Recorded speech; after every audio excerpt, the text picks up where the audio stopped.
आज मैं आपको सिर्फ 5 मिनट में वो पूरी कहानी समझाने वाला हूँ जिसने इंडिया के एविएशन सिस्टम को एक झटके में हिला दिया।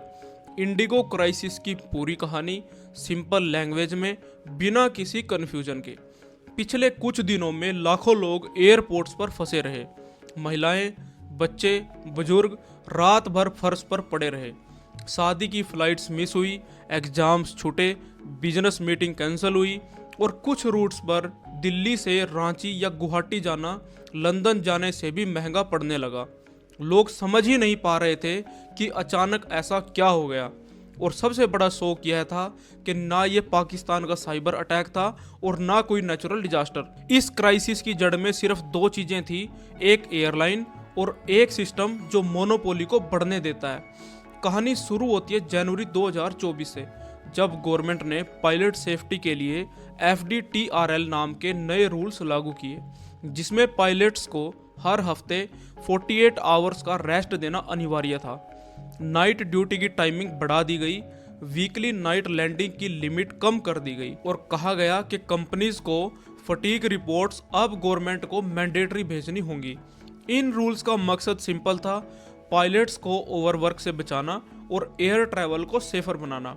लेकिन ये रूल्स एयरलाइंस को अनकंफर्टेबल थे, क्योंकि इसका सीधा मतलब था ज़्यादा स्टाफ हायर करना और शेड्यूल्स बदलना। सरकार ने इन्हें दो फेजेस में लागू किया। पहला फेज स्मूथली निकल गया, लेकिन दूसरा फेज जो डायरेक्ट नाइट फ्लाइट्स और क्रू यूटिलाइजेशन को इम्पैक्ट करता था, वही असली विस्फोटक का कारण बना। अब जो क्राइसिस शुरू हुआ, इसके दो वर्जन हैं। पहला ऑफिशियल वर्जन, इंडिगो कहता है कि वो रोज 2300 फ्लाइट्स ऑपरेट करता है और इंडिया का सबसे बड़ा नेटवर्क है।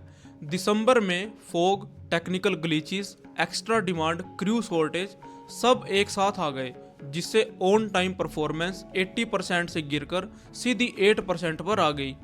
नैरो बॉडी एयरक्राफ्ट पूरे दिन कई सेक्टर्स ऑपरेट करते हैं, तो एक छोटी डिले भी पूरी चेन को गिरा देती है।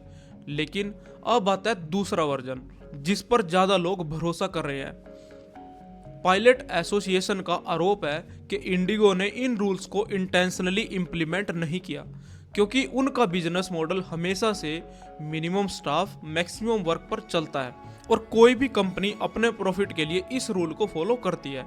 नए रूल्स आने के बाद भी इंडिगो ने हायरिंग फ्रीज कर दिया। जब शादी सीजन और फेस्टिवल ट्रैवल शुरू हुआ तो क्रू की कमी खुलकर सामने आ गई।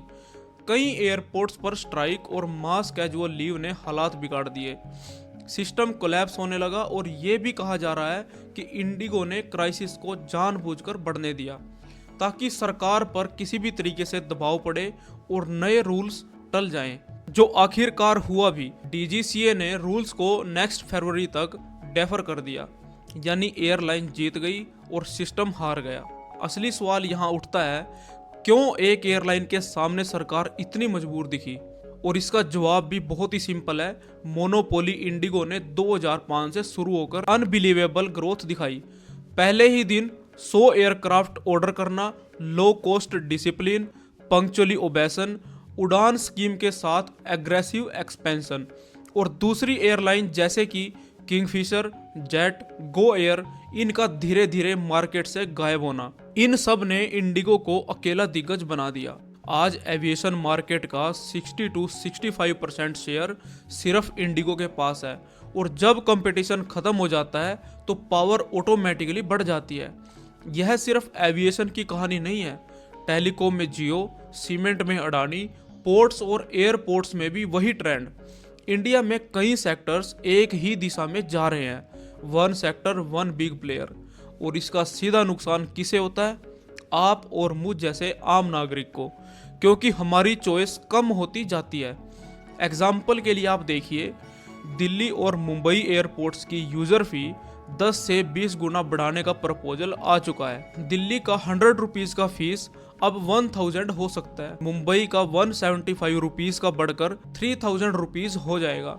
ये कॉस्ट फ्लाइट टिकट में ऑटोमेटिकली जुड़ जाएंगी।